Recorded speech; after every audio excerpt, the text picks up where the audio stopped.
Yahweh, Rapha, Elohim, Shaddai, Yireh, Adonai, वो हाजिर है यहाँ।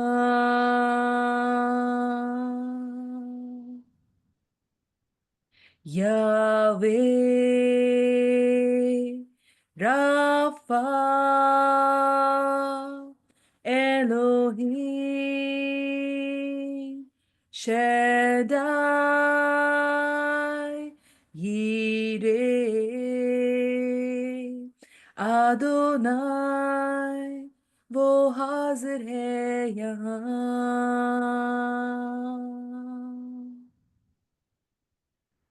तेरी महिमा उपस्थित है यहाँ। खुदा तू कर रहा कुछ महान, जगाए तू अनोखा ईमान।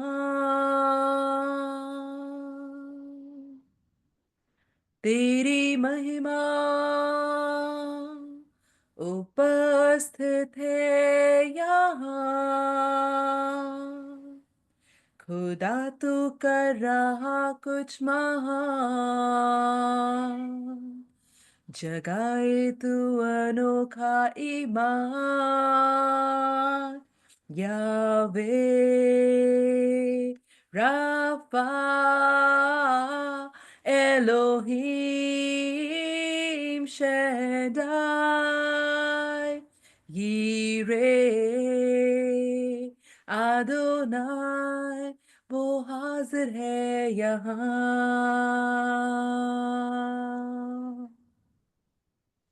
Yahweh, Rapha, Elohim, Shaddai, Yireh, Adonai, वो हाजिर है यहाँ।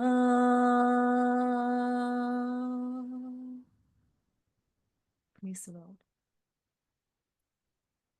शालोम, शालोम और शालोम। सचमुच में हमारा परमेश्वर हाजिर है यहाँ। उसकी उपस्थिति में हर एक प्रकार की स्वतंत्रता है। प्रभु का धन्यवाद हो। जैसा कि हम लोग देखते आ रहे हैं कि परमेश्वर के अधीन हो जाओ और दुश्मन का सामना करो तो वो तुम्हारे पास से भाग जाएगा। हमको अब कोई लड़ाई नहीं लड़ना है। लड़ाई जीती जा चुकी है, परंतु जो स्थान पर हमें कब्जा मिल गया है उस स्थान की रक्षा करना है। उस स्थान में घुसपैठी ना घुस जाए, उसकी रक्षा करना है। और ये घुसपैठ कौन है? ये दुश्मन शैतान है। वो जीवन के अंतिम क्षण तक इस बात का इंतजार करता है कि कोई कोई कोई छोटी सी जगह मिल जाए। परंतु हमने अभी तक जो है 10 बातें देख ली है कि किस प्रकार से हम इस दुश्मन का सामना कर सकते हैं। मतलब कि जैसे अगर हिंदू पाकिस्तान की जो बॉर्डर है या कोई भी अ, देश का बॉर्डर है, वो जगह उनकी है, परंतु और उधर भी उनकी है। परंतु क्या होता है कि दुश्मन क्या मतलब क्या करना चाहते हैं? वहां पर खड़े तैनात रहते हैं। सेना जो है तैनात रहती है पूरे समय कि किसी भी प्रकार से कोई घुसपैठी अंदर ना आ जाए और हमारे देश की सुरक्षा में कमी हो जाए। हमारा जीवन जो है वो जीता जा चुका है। हालेलुया। विश्वासी जो है वो जीते जा चुके, कलीसिया जीती जा चुकी है और वो इस बात को जानती है। परंतु हर समय बॉर्डर के ऊपर हम रहें और वहां से हमको ये देखना है कि कोई घुसपैठी अंदर ना आ जाए। सो उसके लिए हमको किस प्रकार से सेना जो करती वो हमें करना है। तो हमको हर समय ये याद रखना है कि हमारा परमेश्वर कौन है। हमारा परमेश्वर सर्वशक्तिमान है, हमारा परमेश्वर परम प्रधान है। ये दो मुख्य बातें हैं। और वो हर प्रकार से हमारे हमारे साथ है। Hallelujah, hallelujah. और फिर हम देखते हैं कि हम मसीह में क्या है, बहुत इंपॉर्टेंट है। ये हथियार है हमारे। ये सारे हथियार लेकर हमें खड़े रहना है। जहां वो हमारे पर अटैक करे कि अरे बेकार हो तुम, ये है वो है, तुरंत कहना है नहीं। वो सारी बातों को दोहराना है जो पिछले दिनों हमने कही है कि मैं परमेश्वर की संतान हूँ, और बहुत सी बातें। फिर हम इस बात को याद रखें हर समय कि हम जीते हुए हैं, जीतेंगे नहीं, जीत चुके हैं। गाना बदल दीजिए। हारा है शैतान प्यारो हिम्मत बांधो ना, नहीं, हार गया शैतान, हम जीत गए हैं। और पांच बातों को कभी ना भूलिए। फिर परमेश्वर की बाट जोते रहिए हर समय, उसकी आवाज को सुनने के लिए, और उसके वचन के के अधीरता से वेट करने के लिए कि परमेश्वर क्या बात करता है। और उसकी बाट इसीलिए जोते हैं। फिर हम उड़ जाते हैं, और फिर उसके बाद हम जो है वो वो आराम से दौड़ते हैं, फिर चलते हैं उस काम को करने के लिए। फिर हम लोगों ने पांचवी बात देखी थी, विश्वास कर्म बिना अधूरा है। तो हमको जो हम विश्वास करते हैं वो काम करना भी चाहिए हमको। फिर उसके बाद हमने देखा था कि किस प्रकार से हमारा संबंध घनिष्ठ संबंध होना है। बस हम परमेश्वर को जानते इतना नहीं, परंतु वो घनिष्ठता, वो मित्रता, वो प्रेम, वो हर समय एक ललाहित रहना उसके लिए, क्योंकि वो ललाहित रहता है आपके लिए, वो हर समय। और फिर हम देखते हैं कि सातवीं बात हमने देखी थी कि धन्यवाद करते रहे। कि धन्यवाद मतलब ये हमें मिल चुका है, प्रतीति कर ले कि हो गया। धन्यवाद का मतलब ये होता है, जैसे कि जब हम थैंक यू बोलते हैं तो उसका मतलब है हमको मिल गया, हम आभारी हैं आपके, हमको मिल गया। तो तो उसी प्रकार से हम प्रतीति करते हैं कि हमको मिल गया, है ना। और फिर उसके बाद हमने देखा था आठवीं बात, वचन को आनंद से अपने हृदय में बसने दे, आनंद से पूरे समय इस बात के ललाहित रहे, खुश रहे कि वचन, परमेश्वर का वचन आपको आनंदित करे। और फिर हमने नवी बात देखी थी, पवित्रता के खोजी रहे। हर समय पवित्रता के खोजी रहना मतलब ये नहीं कि पाप ना करना, परंतु पवित्रता के हम अलग, पवित्रता का मतलब होता है अलग किए गए हैं। सो इस बात को शैतान आपको भुलाने ना पाए कि आप अभी अलग नहीं है, देखो तुम्हारे अंदर ये, देखो तुम्हारे अंदर वो, है ना। परंतु आप कहें मैं यीशु मसीह के लहू के द्वारा पवित्र की गई हूँ, हालेलुया। मैं यीशु मसीह के लहू के द्वारा शुद्ध किया गया हूँ, मुझ में अब पाप का कोई अधिकार नहीं है। और फिर उसके बाद जो है दसवीं बात हमने देखी थी, परमेश्वर के समान उदार रहे। इस चीज को हम दिखाएं कि जैसे हमारा परमेश्वर उदार है हर बात में, वो चाहे हम उसको कोई माने या ना माने, वो उदार उदार है। वैसे ही हमारा हृदय जीवन भी उदार रहे, दूसरों के लिए ऐसा प्रेम रहे जैसे परमेश्वर का है। फिर आज हम एक बात अलग देखना चाहते हैं, और वो ये है, मैं दोहराती इसलिए हूँ कि अगर आप नहीं लिखा है तो बाद में वीडियो देख के लिख लीजिए। और इन बातों को अगर आप दोहराते रहेंगे, सोचते रहेंगे, मनन करते रहेंगे, तो आपके जीवन में दुश्मन शैतान घुसपैठ नहीं कर पाएगा। 11वीं बात है, पूर्ण आज्ञाकारिता में चले, पूर्ण आज्ञाकारिता, आधी अधूरी आज्ञाकारिता नहीं। और अपने आसपास के वातावरण में से जो है हमारे पास बाधाएं आ सकती हैं। जो हमारे आसपास लोग रहते हैं, हो सकता है कि उनका जीवन वैसा ना हो, वो पूरे समय कुड़कुड़ाने वाले या बड़बड़ाने वाले या किसी भी प्रकार से जो है आपको गुस्सा दिलाने वाले हैं लोग हैं, क्योंकि आप पवित्रता में चल रहे हो। तो जो पवित्रता में जो चलते हैं, तो जो आसपास के लोग जो है वो अगर उस प्रकार के नहीं है, तो वो आपका ध्यान उधर चला जाता है। और जहां आपका ध्यान उधर गया और आपने जो है डूबना शुरू किया। और ये एक उदाहरण के द्वारा हम बाइबल में से लेंगे आज, कि किस प्रकार से मूसा के साथ हुआ, वो चीज हम आज लेंगे। मूसा जो कि 5 पुस्तकों का लिखने वाला मूसा, जिसने कि बहुत परमेश्वर का मित्र कहलाया, उसके साथ क्या हुआ, कुछ इसी प्रकार से हुआ कि किस किस प्रकार से उसने थोड़ी देर के लिए बस इधर उधर देखा और उसी में गड़बड़ हो गया। उसी में जो घुसपैठिया था वो घुस गया।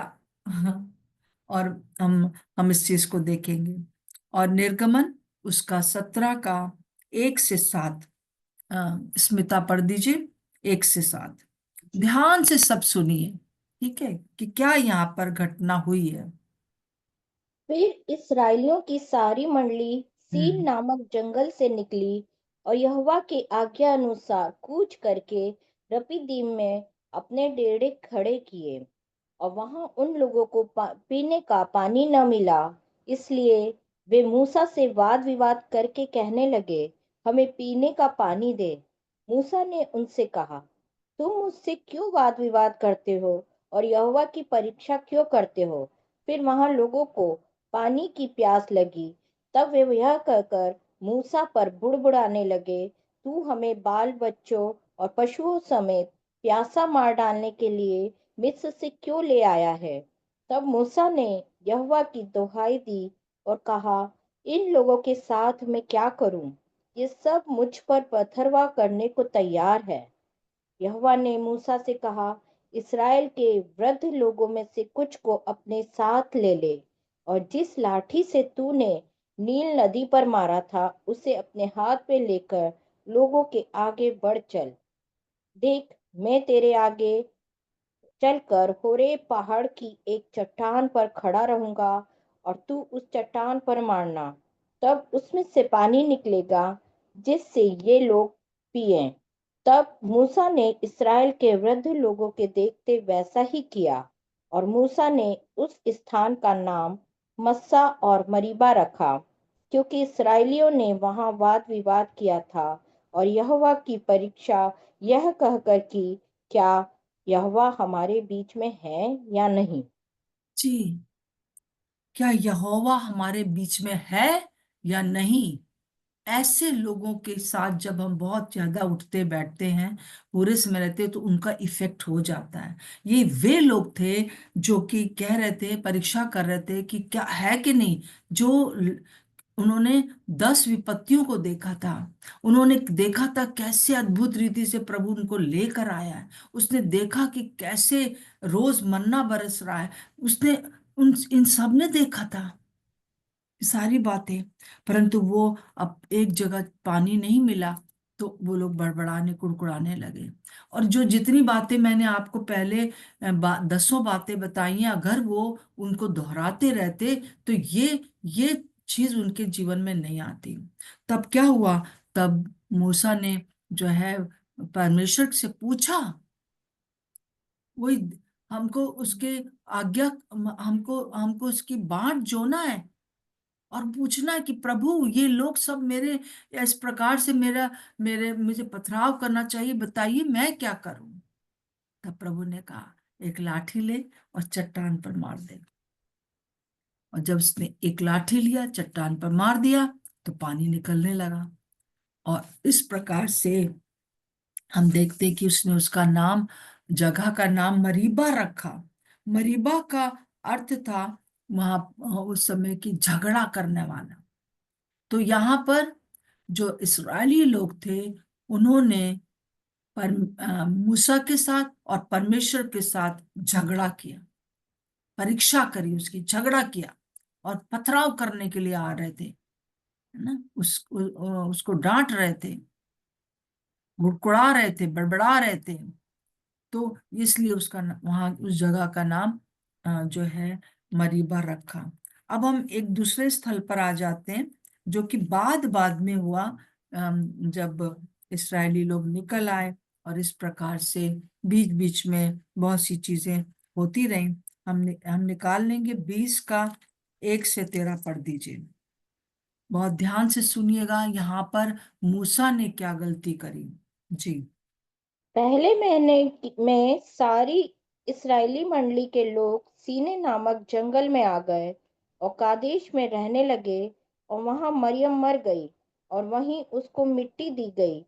वहां मंडली के लोगों के लिए पानी न मिला, इसलिए वे मूसा और हारून के विरुद्ध इकट्ठे हुए, और लोग यह कहकर मूसा से झगड़ने लगे, भला होता कि हम उस समय ही मर गए होते जब हमारे भाई यहोवा के सामने मर गए, और तुम यहोवा की मंडली को इस जंगल में क्यों ले आए हो कि हम अपने पशुओं समेत यहाँ मर जाएं। और तुमने हमको मिस्र से क्यों निकालकर इस बुरे स्थान में पहुंचाया है। वहां तो बीज या अंजीर या दाखलता या अनार कुछ नहीं है, यहाँ तक कि पीने को कुछ पानी भी नहीं है।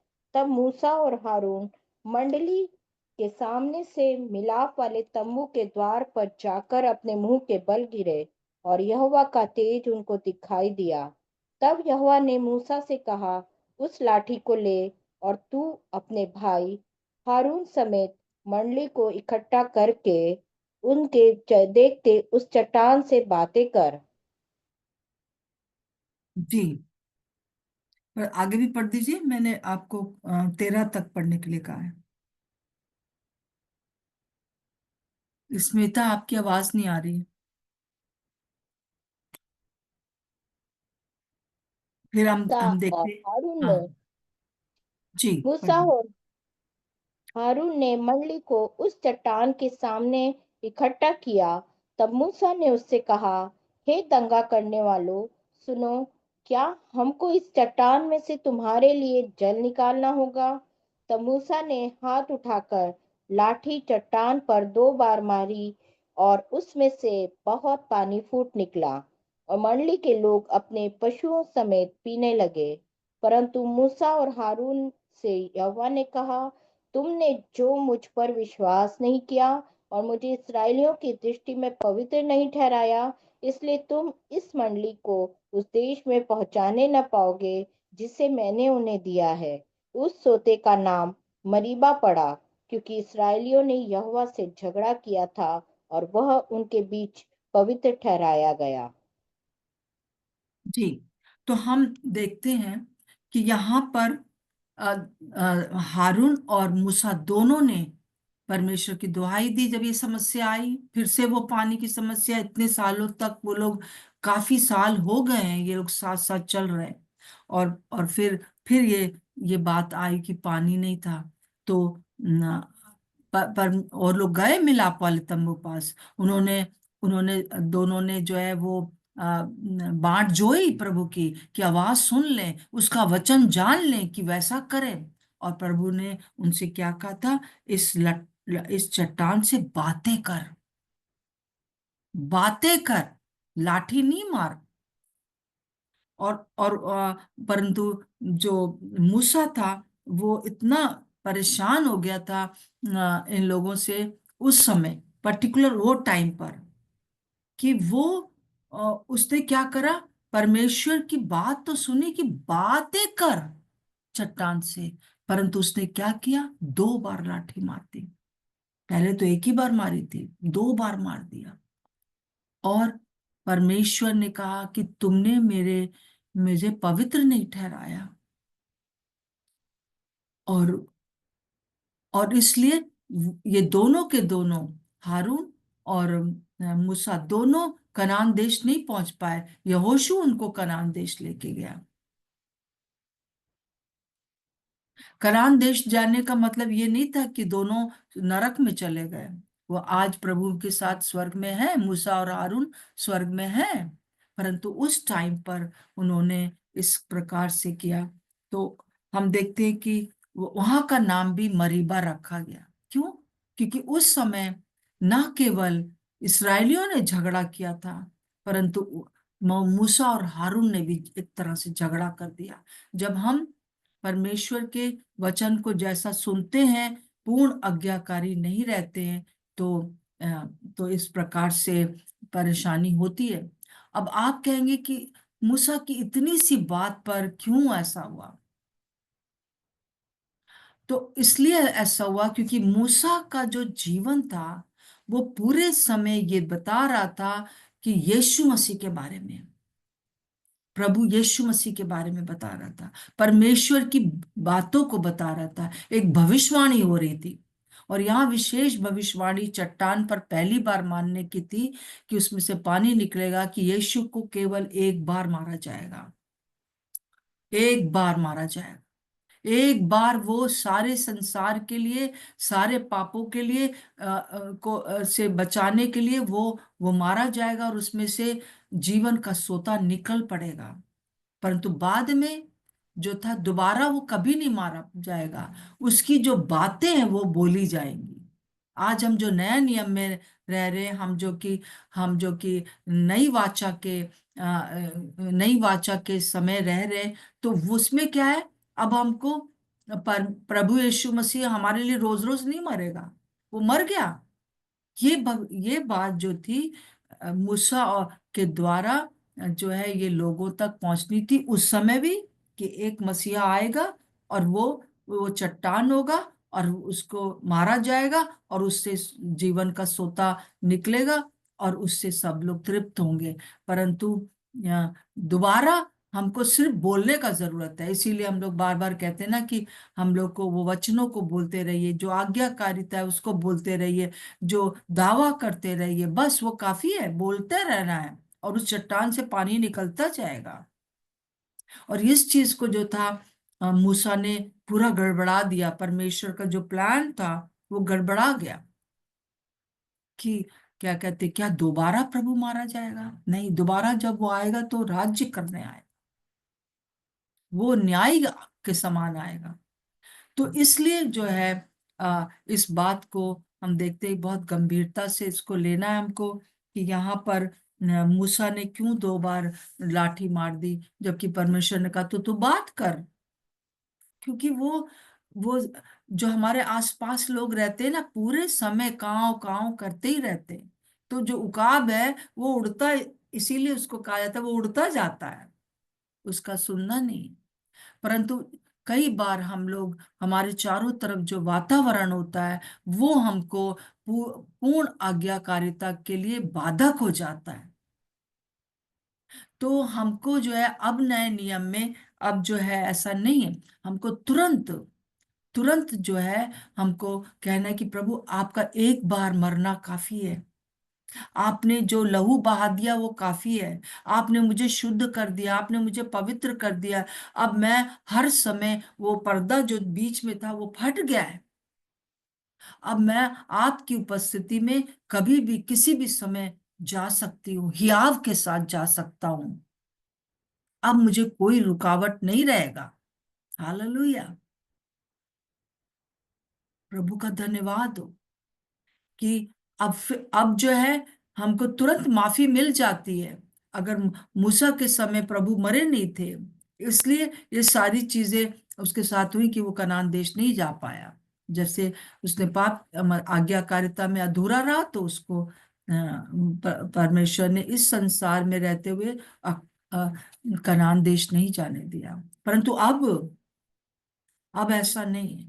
हमारे पास एक एक प्रिविलेज है कि हम किसी भी टाइम, परंतु याद रखिए, इसका मतलब ये नहीं है कि आप जो चाहे करते रहें और प्रभु तो माफ कर देता है। और पाप को पाप ना समझना, गंभीरता ना रखना, तो उससे क्या नुकसान क्या होता है? उससे नुकसान ये होता है कि जो दुश्मन शैतान है उसका हम सामना नहीं कर पाते, और वो हमारे जीवन में एंटर कर लेता है। तब सारी इस प्रकार की जो भी परेशानियां हैं, मानसिक परेशानियां, मान लीजिए कि आप जो है वो किसी ने आपके साथ बहुत बुरा कर दिया है और आप बहुत दुखी हो गए हो, और तब क्या होता है कि आपने माफी नहीं किया है उसको, और क्योंकि आप उससे गुस्सा हो, आप माफ नहीं कर रहे हो, तब क्या होगा? उस माफी ना करने के कारण दुश्मन शैतान जो है एंटर करता है, घबराहट होती है, सब पर गुस्सा आने लगता है, बड़ी बेचैनी होती है, समझ में नहीं आता है, बाइबल भी पढ़ रहे हैं, प्रार्थना भी कर रहे हैं, परंतु क्यों गुस्सा आ रहा है, क्यों हम दूसरों के साथ सही से व्यवहार नहीं हो पा रहा है, सारे काम बिगड़ने लगते हैं, क्योंकि अंदर अगर शांत बेचैनी है तो सब कुछ मुश्किल, नींद नहीं आती है रात में, फिर सब प्रकार से परमेश्वर पर डाउट करने लगते हैं। तो क्या हुआ, हमने एक आज्ञाकारिता पूर्ण रूप से नहीं करी। हम बात तो कर रहे हैं उनसे, हम ये वो बहुत सी बहाने हम बना सकते हैं, परंतु इस प्रकार के बहुत सी बातें, तुरंत माफी मांग लीजिए, तुरंत प्रभु पास आ जाइए, परमेश्वर से झगड़ा उन लोगों के कारण ना करिए। जैसे कि बहुत से सालों से हम प्रार्थना करते आ रहे हैं, बहुत सी चीजों के लिए होता नहीं है, नहीं हो रहा है, तब क्या होता है, क्योंकि ये जो इसराइली थे उनके अंदर काम ही नहीं हो रहा था, है ना। तो हम क्या, हम लोग भी खिसिया जाते हैं, हम खिसिया किससे जाते हैं, परमेश्वर से, कि परमेश्वर कुछ नहीं कर रहा है। नहीं, ध्यान से सुनते रहिए, 11 बातों को याद रखिए, दोहराते रहिए, फिर से दोहराते रहिए, फिर से दोहराते रहिए, एक भी चीज में हम चूकने ना पाए। और ये सब चीज करने में बहुत ज्यादा हमको दुख नहीं उठाना है, कोई बहुत ज्यादा परिश्रम में नहीं हमको वो करना है, केवल जो ये बोरिंग, कई लोग कहते हैं हर समय कैसे प्रभु को ही वो करते रहे, है ना। तो आप जब प्रभु के पास इस प्रकार से रहेंगे, बड़ी शांति रहेगी, उसकी आज्ञाओं में शांति है, उसकी आज्ञाएं कठिन नहीं है, हम कर सकते हैं। और हम प्रभु को धन्यवाद देते हैं कि हमारे सामने एक बहुत अच्छा एग्जाम्पल है हमारे यीशु मसीह का। ये सारी 11 बातें उनके अंदर थी जब वो मनुष्य थे। तो हर समय जब मेरे सामने कोई भी प्रॉब्लम आती है, या कोई भी ऐसा आता है कि क्या करें, ये करें कि वो करें, कि ये करें कि वो करें, तब जब प्रभु के पास जाते हैं तो हम यही पूछते हैं कि प्रभु, आप अगर इस जगह होते तो आप क्या करते। बाइबल में मिल जाएगा, कहीं ना कहीं जो अगर आपने वचन पढ़ रखा है बाइबल में मिल जाएगा। इसलिए वचन को पूरी तरह से आनंद के साथ अपने दिल में बसने दें, तो तुरंत वो सामने अवश्य आ जाएगा। सो प्रभु का धन्यवाद हो। आइए हम प्रार्थना करते हैं। परमेश्वर ने आपको जो है चुना हुआ है, और परमेश्वर ने आपको अलग किया हुआ है, और परमेश्वर ने आपसे बड़ी उम्मीद रखी है कि इस समय के जो कार्य है अ, कलीसिया का, वो हमें दिया। और कलीसिया का कार्य क्या है, परमेश्वर की महिमा करना, ताकि दूसरे लोग भी परमेश्वर को जान सके। और जब हमारे जीवन में पूर्ण आज्ञाकारिता होगी, हम लोगों की वजह से बाधा लोग जो है बाधा बन जाते हैं, कि हम उसकी आवाज तो सुन लेते हैं परंतु करते फिर अपने मन का है, हमको गुस्सा आता है उन लोग के ऊपर, और फिर जो है सारा चीज गड़बड़ हो जाती है। आइए हम प्रार्थना करेंगे। हालेलुया, प्रभु आपका धन्यवाद हो, धन्यवाद हो प्रभु जी, मूसा के इस एग्जाम्पल के लिए। मूसा आपका फ्रेंड था, आपका दोस्त था, उस वो दीन था। बहुत सी अच्छी बातें हम देखते हैं पिता परमेश्वर, परंतु हम इस समय प्रार्थना करते हैं कि उसके वातावरण के समान ही हमारा भी वातावरण है। वो भी कई बार हम कलीसिया से की बातों को देखकर दुखी हो जाते हैं, और हमारा ध्यान उधर चला जाता है। प्रभु हमारी सहायता करें कि हम एक वीर सिपाही के समान अलर्ट रहें पूरे समय, नहीं तो किसी भी टाइम घुसपैठिया जब अंदर आ जाता है तो किस प्रकार से हमारी और हमारे लोगों की हानि पहुंचा सकता है। इसलिए हे प्रभु, हमारी सहायता करें, मेरी सहायता करें, हम सबकी सहायता करें कि हर समय हम 11 बातों को हर समय हम तैनात रहे। प्रभु यीशु मसीह, हम आपको धन्यवाद देते हैं कि आपने यहाँ पर सारे लोगों को जो हमारे साथ सुबह जुड़े हैं और बाद में देखेंगे, आपने एक वीर सिपाही के रूप में ट्रेनिंग में रखा है। ये ट्रेनिंग है प्रभु जी, आपने रखा है प्रभु जी। और प्रभु हम आपको धन्यवाद देते हैं कि इस ट्रेनिंग को आप कर रहे हैं, और एक धन्यवाद देते हैं कि आप हमारी सहायता करें कि हम इस सारी चीजों को रिसीव कर सके और दूसरों की ट्रेंड कर सके अपनी कलीसियाओं में, लोगों को प्रभु के पास लाने में और शिष्य बनाने में और उनको आगे बढ़ाने में और उनको भी एक वीर सिपाही बनाकर खड़ा करने में। धन्यवाद प्रभु, धन्यवाद प्रभु यीशु मसीह। हम धन्यवाद देते हैं प्रभु जी, आज के वचन को जो बोया गया है, वो दिन भर जब हम जुगाली करते हैं तो ये वचन हमारे जीवन में हमेशा के लिए समा जाए। प्रभु हम इस समय धन्यवाद देते हैं, 1 मार्च को जो समस्या होने वाली थी छत्तीसगढ़ में, उस समस्या को आपने टाल दिया।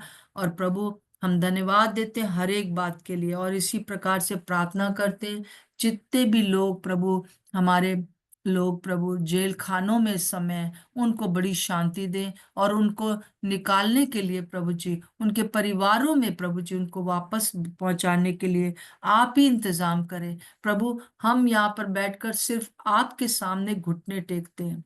जैसा पिता परमेश्वर कलीसिया ने जब लौ लगा के प्रार्थना करी, तो पतरस जो था वो जेल खाने से, मोटी मोटी चेन से छूट गया। पिता परमेश्वर आपका धन्यवाद हो, धन्यवाद हो पिता परमेश्वर। हमारे बीच में ऐसे सेवकों को खड़ा करिए प्रभु जी, हमारे लोगों को खड़ा करिए प्रभु यीशु मसीह, ताकि हम एक दूसरे को संभाल सकें, समझा सकें और प्रभु जी केवल आपकी बातों के ऊपर ध्यान दे सकें। हम धन्यवाद देते पिता परमेश्वर, आने वाले दिनों में आपने हमारी सहायता के लिए पूरा इंतजाम करा है, और आज हम नए नियम के वाचा में हैं। तो प्रभु उसके लिए भी हम आपको धन्यवाद देते हैं, धन्यवाद देते हैं। यदि किसी के मन में कुछ भी ऐसी चीज आती है कि वो परमेश्वर की आवाज को तो सुना, परंतु दूसरों ने बाधा डाली और हम उधर तरफ मुड़ गए, और आज आपकी सिचुएशन में अगर कोई भी प्रॉब्लम्स आई हैं, तो इसी समय आप क्षमा मांग सकते हैं। प्रभु मुझे क्षमा करिए, क्षमा करिए। हम दूसरे लोगों की जो बातें हैं वो हमें, हमारी आज्ञाकारिता में बाधा ना आने पाए प्रभु जी। हर एक बच्चे जो हमारे घरों में एग्जाम दे रहे, आप उनकी सहायता मदद करें। हर एक प्रकार की बीमारियां, हर एक प्रकार की दुष्ट आत्माओं का प्रभाव, हर एक प्रकार से पुष्टों से आने वाले श्राप यीशु के नाम से इसी समय छोड़ के जाएं। दुष्ट, तेरा कोई अधिकार नहीं कि तू हमारे और हमारे परिवार के जीवनों में घुसपैठ कर सके। तेरा कोई इलीगल हम कब्जा सहन नहीं करेंगे। हम इस बात को रिनाउंस करते हैं, हम इस बात को हटाते हैं अपने जीवन से। प्रभु यीशु मसीह के नाम से मांगते हैं, आमीन और आमीन। प्रभु का धन्यवाद हो। हम सब यहाँ पर एक साथ मिलते हैं। आपको प्रभु बहुत आशीष दे। सबको जय मसीह, जय